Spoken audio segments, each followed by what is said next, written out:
أعوذ بالله من الشيطان الرجيم بسم الله الرحمن الرحيم رب اشرح لي صدري ويسر لي أمري واحلل عقدة من لساني يفقهوا قولي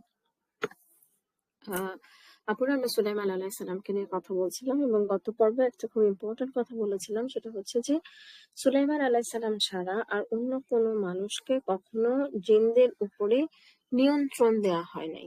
তো এখন প্রশ্ন হচ্ছে যে এখন আপনাদের মাথায় এই প্রশ্ন আসতে পারে যে সুলাইমান আলাইহিস সালামকে কেন এই বিশেষ ক্ষমতা দেওয়া হয়েছিল। বেসিক্যালি সুলাইমান মানে এখানে আপনারা স্ক্রিনে দেখতে পাচ্ছেন যে ওনার কথা কোরআনে কোন কোন জায়গায় মেনশন করা হয়েছে। তো আপনারা দেখবেন যে সূরা সাদ, যেটা হচ্ছে 38 নম্বর সূরা, সেটা 30 থেকে 40 নম্বর আয়াতে সুলাইমান আলাইহিস সালামকে নিয়ে বলা হয়েছে।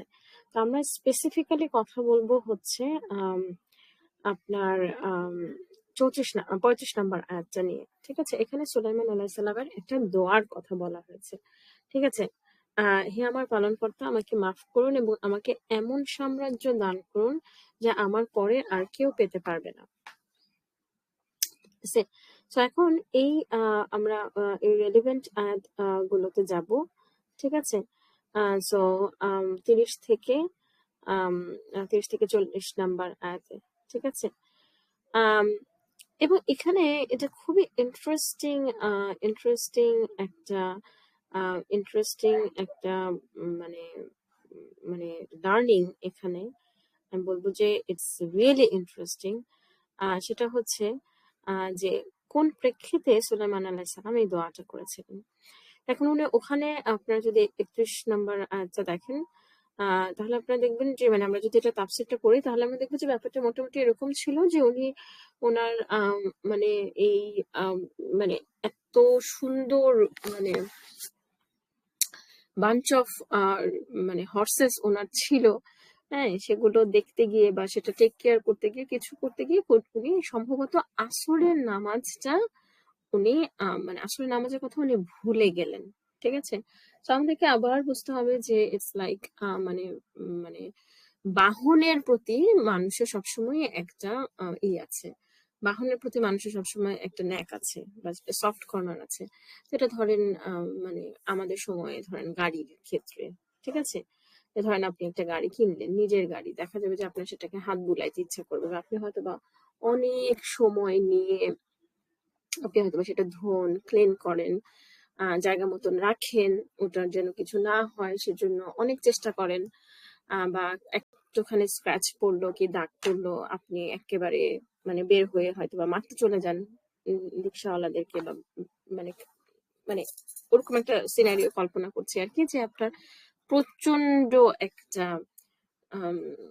প্রচন্ড একটা অ্যাফিলিয়েশন কাজ করে। হ্যাঁ, সেরকম কিছুটা টু সাম এক্সটেন্ট, যে আল্লাহ আমার মানে এত সুন্দর সুন্দরী মানে এরকম একটা। তো তখন সূর্য বাই দিস টাইম সূর্য ডুবে গেল।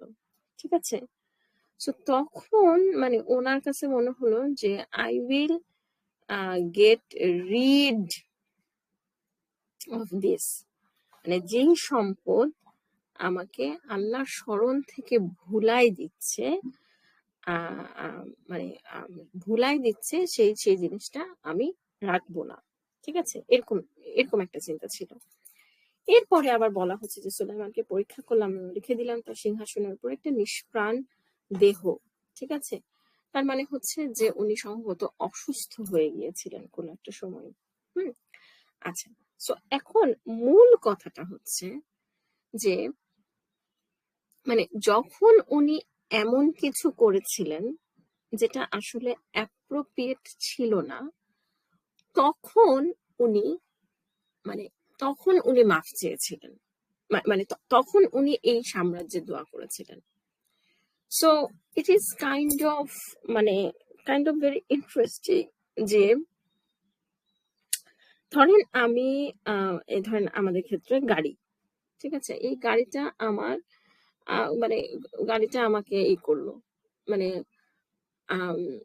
মানে আল্লাহ স্মরণ থেকে বা নামাজ থেকে আমাকে রেগুলারলি এই গাড়িটা টেক কেয়ার করতে গিয়ে বা কিছু একটা করতে গিয়ে আমার নামাজ মিস হয়ে যাচ্ছে। তখন আমি ধরেন চিন্তা করলাম যে আচ্ছা, যেটা আমাকে আমার নামাজ থেকে দূরে সরাই দিচ্ছে বা আল্লাহ স্মরণ থেকে দূরে সরাই দিচ্ছে, ধরেন কোন একটা বিজনেস, এই বিজনেসের কারণে আপনি রেগুলার জুমার নামাজ পড়তে পারতেছেন না। আপনি তখন চিন্তা করলেন যে I will get rid of this business. তখন কি আমরা দোয়া করবো যে আল্লাহ তুমি আমাকে এরকম আরো 10টা 100টা বিজনেস দাও? আমাদের কিন্তু মনে হবে যে আমি তো একটাই সামলাতে পারতেছি না, তাহলে আমি 10টা কিভাবে সামলাবো? But this is not the case here. মানে ব্যাপারটা এরকম ছিল যে সুলাইমান আলাইহিস সালামের কাছে মনে হয়েছে যে আমি মানে মানে তুমি তুমি যদি আমাকে মানে আল্লাহ সুবহানাহু ওয়া তাআলা যদি আমাকে মাফ করেন, হুম, তাহলে মানে এরপরে মানে অনেক বড় কিছু দেন, মানে যে মানে মানে আমার আমার নিয়ামত আরো বাড়ায় দেন, সাথে আমাকে এরকম একটা অ্যাবিলিটি দেন যে এটা যেন আমাকে মানে এটা যেন আমাকে আল্লাহ স্মরণ থেকে সরায় না নেয়। ঠিক আছে? সো এই যে মানে আমার কাছে মানে আমার কাছে এই দোয়াটা এত প্রোফাউন্ড মনে হয় যে মানে এখান থেকে আমরা দোয়ার এটিকেট শিখতে পারি। যে আমাদের কাছে মনে হয় যে আমি একটা ভুল করার পরে আমরা সংকুচিত হয়ে যাই যে আমি আল্লাহর কাছে চাবো না, কিন্তু মানে ভুল করার পরে প্রচন্ড অনুতপ্ত হৃদয়, আসলে মানে প্রচন্ড আকুলতা নিয়ে সুলাইমান আলাইহিস সালাম আরো বেশি কিছু চেয়েছেন। ঠিক আছে?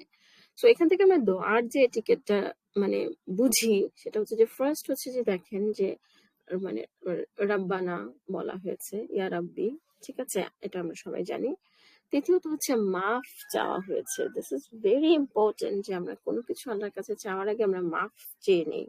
আপনারা দেখবেন যে সব ধরনের বা নিজের মানে সব মানে নিজের আম, আহ, নিজের খামতিগুলো, অক্ষমতাগুলো, অপারগতাগুলোর কথা অ্যাকনলেজ করি। So, আপনারা যদি সাইয়্যিদুল ইস্তিগফার এটা যদি আপনারা দেখেন, এটা যদি আপনারা আম, আম, অর্থটা দেখেন, তাহলে আপনারা এটা দেখবেন লা ইলাহা ইল্লা আনতা সুবহানাকা ইন্নী কুনতু মিনাজ জালিমিন, যেটাকে আমরা দোয়া ইউনুস বলি, সেটা যদি দেখেন দেখবেন যে হোয়াট ইজ দিস, এটা হচ্ছে acknowledgement of our own fault. আমরা যদি রাব্বানা জালাম রাব্বা রাব্বা কি আদম আলাইহিস সালামের দোয়া, যেটা রাব্বানা জালামনা আনফুসানা ওয়া ইল্লাম তাগফির লানা ওয়া তারহামনা লানাকুনান্না মিনাল খাসিরিন, সেটা যদি আমরা দেখি তাহলে আমরা ওখানেও একই জিনিস দেখব। ঠিক আছে? আহ সেখানেও আমরা একই জিনিস দেখব, যে নিজের ভুলটাকে স্বীকার করা হয়েছে। এবং যদি আল্লাহ সুবহানাহু ওয়া তাআলা মাফ না করেন তাহলে কি হবে সেই জিনিসটা মানে সেই জিনিসটা মেনশন করা হয়েছে। এবং আমি সেদিন রাব্বানা জালামনা আনফুসানা ওই দোয়াটার উপর একটা এক্সপ্লেনেশন পড়ছিলাম, সেখানে বলা হচ্ছে যে শুধু মাফ চাওয়া হয়েছে তা না, মাগফির লানা ওয়া তারহামনা, আবার রাহমা চাওয়া হয়েছে। এবং ওখানে প্যারাবল হিসেবে যেটা বলা হয়েছে যে ধরেন আপনার অনেক টাকা লোন আছে, মানে ব্যাংক অ্যাকাউন্টে যা আছে মানে সেই পুরাটাই আপনার মানে মানে মানে আপনার হচ্ছে নেগেটিভ ব্যালেন্স। ঠিক আছে? আপনার লোন। এখন আপনি আল্লাহর কাছে সাপোজ আপনি বলছেন যে আল্লাহ তুমি আমাকে লোনটা মাফ করে দাও, সো নেগেটিভ ব্যালেন্সটা আমার জিরো হয়ে যাবে। ওই জিরো ব্যালেন্স দিয়ে আমি কি করবো, আমি কিভাবে চলবো? ওয়ার হাম না, এখন তুমি আমাকে উল্টা আরো পজিটিভ ব্যালেন্স ভরে দাও ব্যাংকের মধ্যে। তাহলে মনে করেন যে আপনার কাছে কেউ 10 লাখ টাকা লোন পায়, মানে আপনার কাছে কেউ 10 লাখ টাকা পায়, সে বললো আচ্ছা ঠিক আছে 10 লাখ টাকা দিতে হবে না, উল্টা আমি তোমাকে আবার 10 লাখ টাকা দিচ্ছি বা 1 কোটি টাকা দিচ্ছি। How amazing that would be. But this is what actually রাব্বানা জালামনা আনফুসানা ওখানে আমরা চাচ্ছি আল্লাহ সুবহানাহু ওয়া তাআলার কাছে। তো এই যে মানে আমরা কেন চাই এরকম, কেন চাই? উত্তরটা হচ্ছে এই এই এই সূরাতে এই আয়াতে আছে, নিশ্চয়ই আপনি আল ওয়াহ্হাব। ঠিক আছে? এই জিনিসটা আমাদের জানাটা খুব জরুরি যে আল ওয়াহ্হাব হচ্ছে হিবা, হিবা মানে হচ্ছে গিফট, যিনি হচ্ছেন গিফট দেন। So gift is something that usually we don't deserve, we don't usually deserve. এই জিনিসটা আমার কাছে মনে হয় যে ইটস অ্যামেজিং, যে ইটস অ্যামেজিং যে আমরা হচ্ছে মানে আমরা হচ্ছে আল্লাহর কাছে গিফট চাচ্ছি, এবং আল ওয়াহাব হচ্ছে তিনি হচ্ছে রিপিটেডলি গিফট দিতে থাকেন। এবং আপনারা যদি কোরআনের অন্যান্য আয়াতগুলো কারো যদি ইন্টারেস্ট থাকে, তাহলে আমি আল ওয়াহাব দিয়ে আমি সবসময় কোরআনের যে অ্যাপটার কথা বলি, গ্রিনটেকের অ্যাপ, সেখানে আপনারা এই যদি দেখেন তাহলে আপনারা দেখবেন যে কোন কোন জায়গায় আল্লাহর আল ওয়াহাব নামটা ব্যবহার করা হয়েছে। তখন আপনারা দেখবেন যে বাচ্চার জন্য যখন আমরা চাই ওয়াহাব, তারপরে যখন আমরা হিদায়াত চাই তখন আল ওয়াহাব। ঠিক আছে, এই মানে এই সময়গুলোতে আল্লাহকে আল ওয়াহাব হিসেবে ডাকা হয়েছে, এবং দিস ইজ আমার কাছে মানে খুবই প্রোফাউন্ড একটা নাম। এবং এই নাম দিয়ে আমি মানে অনেক রিপিটেডলি আল্লাহ সুবহানাহু ওয়া তাআলার কাছে দোয়া করি বা করার চেষ্টা করি যে আমি আল্লাহর কাছে গিফট চাই। এবং এই সূরার এবং এই দোয়ার উপরে নোমান আলী খানের একটা শর্ট ক্লিপ আছে 5-6 মিনিটের, আপনারা যদি সুযোগ হয় আপনারা সেটা শুনে দেখতে পারেন। সেখানে আপনারা দেখবেন যে মানে সুলাইমান আলাইহিস সালামের দোয়া দিয়ে আপনারা যদি ইন্টারনেটে সার্চ দেন তাহলে আপনারা দেখবেন যে এখানে উনি এটা নিয়ে বলেছে। এবং আমাদেরকে এই জিনিসটা বুঝতে হবে যে আমি কখনো অনেক বেশি কিছু চাই, বেশি কিছু চাবো যখন এটা আমাকে আল্লাহ স্মরণ থেকে দূরে সরাই দিবে না। এইটা যখন মানে যখন আমি এটা দ্বারা আরো বেটার সার্ভ করতে পারবো। ধরেন আপনি চান যে আমি যেন অনেক বেশি দান খয়রাত করতে পারি, আমি যেন অনেক বেশি আল্লাহর পথে মানে খরচ করতে পারি। তাহলে আমি কি 1 লাখ টাকা চাবো নাকি 1 কোটি টাকা চাবো আল্লাহর কাছে? আমি কিন্তু আল্লাহর কাছে 1 কোটি টাকা চাবো, বিকজ আমি চাই যে এটা আমাকে দান খয়রাত মানে আমি এটা আল্লাহর পথে ব্যয় করতে চাই। সেরকম ধরেন মানে মানে এই জন্য আমাদের মানে আমি কি আল্লাহর কাছে জান্নাত চাই শুধু, নাকি জান্নাতুল ফিরদাউস চাই? হ্যাঁ, এই জন্য আমার কাছে মনে হয় যে এই যে মানে এখানে আমার একটা স্লাইড আছে এই সূরাটার উপরে, যে এই যে আমাদের মাঝে অনেক সময় একটা মানে মানে ফকির থাকার একটা টেন্ডেন্সি, বা দুনিয়াকে বিসর্জন দিতে চাই সো কল্ড আমরা, ঠিক আছে, আমরা দুনিয়াকে ছেড়ে দিতে চাই। হ্যাঁ, মানে আমরা কিন্তু দেখি যে একজন নবী এই দুনিয়াতেই এমন সাম্রাজ্যের জন্য দোয়া করেছেন যে সাম্রাজ্য মানে পরে আর কাউকে দেয়া হবে না। সো এখানে আমি এটা বলছি যে আমরা দেখি যে মানে আমরা কি দুনিয়া চাইতে পারি কিনা, কখন করেছিলেন এই দোয়া, একটা ভুলের পরে, শুরু কি দিয়েছিল রাব্বানা দিয়ে, শেষ কি দিয়েছিল, দোয়ার কোন আদব শিখে আমরা, এটা আমার একটা পরীক্ষার প্রশ্ন থাকে যে আমরা এখান থেকে দোয়ার কি আদব শিখি। ঠিক আছে, সো এবং এই দোয়াটা কবুল হয়েছিল কারণ হচ্ছে যে মানে এটা হয়তো আমরা জানি যে প্রত্যেক নবীকে একটা দোয়ার কথা বলা হয় যেটার কনফার্মেশন দেওয়া হয় যেটা অবশ্যই কবুল হবে। সুলাইমান আলাইহিস সালামের ক্ষেত্রে উনি এই দোয়াটা করেছিলেন।